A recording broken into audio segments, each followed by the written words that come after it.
as you go back home, please reassure all your who are in Ukraine not to worry, be patient. Today the Honorable Prime Minister spoke to the Ukrainian President also and requested him to keep all Indians safe and secure, to provide safe passage to all your colleagues who are still there. The Russians have also promised to help evacuate all our Indian nationals. So I would urge all of you, be very strong and give that strength to all your other friends who are still in Ukraine. Another flight will be coming into Delhi shortly by the morning, and this process will continue. I must thank the Air India crew and the entire Air India crew. They've been wonderful.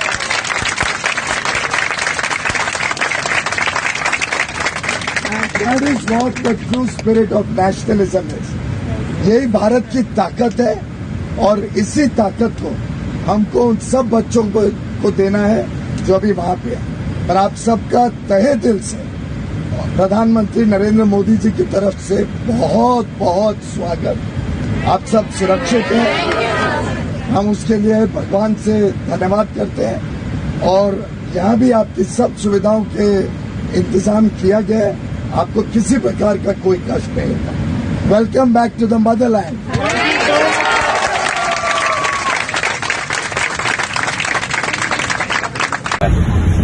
Welcome back, everyone. Very happy to have all of you back safe and sound, back in our motherland. On behalf of Prime Minister Narendra Modi ji, both Muralidharan ji and I are present here to welcome you back. I know you have all been through a very, very difficult time, a very, very trying time. But know this, that the Prime Minister is with you every step, the Government of India is with you every step, and 130 crore Indians are with you every step of the way. And we will leave no stone unturned until every single one of our citizens are back safely back home in India. So please pass this message on to all your friends, all your colleagues, that we are with them and we will guarantee their safe passage back. Pradhan Mantri ji is in touch with the Ukrainian Rashtrapati ji. The conversations are on to ensure that everyone is brought home safely. Conversations are also on with the Russian government, and we assure you कि एक एक नागरिक को वापस अपने मातृभूमि में हम लोग सुरक्षित रख के ही चैन की सांस लेंगे। बहुत बहुत आप लोगों का स्वागत प्रधानमंत्री जी की तरफ से, और एयर इंडिया के सभी क्रू को भी मैं अपने तहे दिल से धन्यवाद देना चाहता हूं कि आप लोगों को लाने के लिए इतनी मेहनत और मशक्कत की। आप सब लोगों का बहुत बहुत स्वागत है। I know now all your family and friends are waiting for you, so let's go and meet them. Thank you very much. Thank you. जय हिंद। शरण दोस्तों, मेरा नाम राम प्रकाश जी हाँ। मैं आज आपको एक तथ्य बताने जा रहा हूँ। हिंदुओं को सिर्फ 2050 तक सिर्फ भारत में रहना है। हाँ, आश्चर्यचकित आप हो गए क्योंकि आपको लगा होगा अरे ये कैसी बात कर रहा है। क्यों नहीं, सनातन धर्म 1 अरब 20 करोड़ साल पुराना है। 1 अरब 20 करोड़ साल का मतलब ये हो गया कि आप 4000 5000 साल पहले सब सनातनी थे। लेकिन आज कहाँ कहाँ नहीं है आप सनातन। ईरान से आप भाग गए सनातन, इराक से भाग गए, अफगानिस्तान से भाग गए, कुश से भाग गए, तक्षशिला से भाग गए, पाकिस्तान से भाग गए, बांग्लादेश से भाग गए, कश्मीर से भाग गए, फिर असम से भाग गए, बंगाल भी छोड़ दिया आपने, हैदराबाद छोड़ेंगे भी, केरल भी छोड़ेंगे, फिर भारत छोड़ देंगे। लेकिन भारत छोड़ के जाएंगे कहाँ। 1990 में तो कश्मीर छोड़ा था तो आ गए थे, इधर उधर टिक गए थे। लेकिन अब आपके पास भारत से भी तो 9 स्टेट निकल गए हैं। केरल बंगाल आप जा नहीं सकते। चलिए आपको एक ऑप्शन देते हैं कि आपको एक फ्लैट दे देते हैं और चाबी दे देते हैं कश्मीर में, ठीक है ना, डुप्लेक्स फ्लैट देते हैं और सिर्फ शर्त यह है कि आप वहां रहना पड़ेगा। आप 2-3 दिन बाद वहां रह के चले आओगे, कहोगे भैया चाबी अपने पास रखो, मुझे नहीं रहना वहां, ठीक है ना। इसलिए मैं कह रहा हूं कि 2050 तक सिर्फ हिंदुओं को रहना है। अच्छा, आप बताओ अब हिंदू हैं कहाँ आप तो ब्राह्मण हैं, आप ठाकुर हैं, आप चमार हैं, आप पासी हैं, आप जो है मौर्य हैं, आप सोनार हैं, आप गुप्ता हैं, मतलब हिंदू तो है ही नहीं कोई।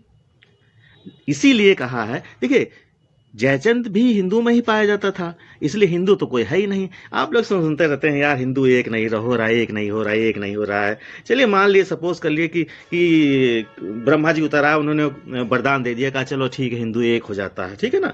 जैसे अभी हिंदू नहीं एक हो रहा है, तो जातिवाद पे पड़ा हुआ है, ठीक है ना। चलिए किसी ने आपको वरदान दे दिया, हिंदू एक हो गया, चलिए ठीक है, एक होगा, क्या करेगा, हिंदू सरकार को चुनेगा।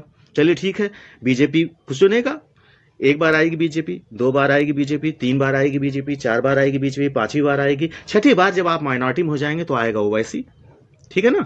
फिर तो आएगा ओवैसी, फिर उसके बाद फिर ओवैसी की सरकार बनने लगेगी, तो आपका एकापना भी तो आपका कोई साथ नहीं देगा, ठीक है ना। उसके बाद फिर आप जो है लतिया दिए जाएंगे, और ऐसा ढंग से लतियाए जाएंगे जिसका कोई हद नहीं। मोदी जी सभी की बात करते हैं, सबका साथ सबका विकास, मगर वो सबकी बात नहीं करेंगे, क्योंकि कुरान का मैंडेट है काफिरों को दूर रखो, काफिरों को मारो। इसमें कोई डाउट तो है नहीं, है तो आपने अब तक पढ़ ही लिया होगा सभी कुछ, ठीक है ना। इसलिए जो आप कहते हैं हिंदू एक नहीं हो रहा है, हिंदू एक नहीं हो रहा है, अरे एक हो गए उखाड़ भी क्या लोगे। 10-20 बच्चे तो पैदा नहीं कर पाओगे। अगर 10-20 बच्चे पैदा करने का वो हो, तब फिर आपको समझ में। आप तो सोचते हो यार एक घर बना लिया है, एक 10 लाख का, 50 लाख की उपलब्ध प्रॉपर्टी ले ली है, और 1 करोड़ का वो फ्लैट ले लिया है। अरे भैया फ्लैट और घर और प्रॉपर्टी सब लेना तो उन्हीं को है ना, और तो और आपकी औरतों को भी उन्हीं को लेना है, क्योंकि माले गनीमत आपने पढ़ा नहीं है। आप पढ़ लीजिए माले गनीमत क्या होता है। आपने अफगानिस्तान का हाल देख ही लिया है, 2 साल की बच्ची, 4 साल की बच्ची को कैसे, 14 साल की बच्ची कैसे उठाया गया है, और पूरा घर उन्होंने कब्जा कर लिया। तो आप अपना बोरिया बिस्तर जिसे कहते हैं ना, कि आप लगेज अपना तैयार रखिए 2050 तक, ठीक है ना।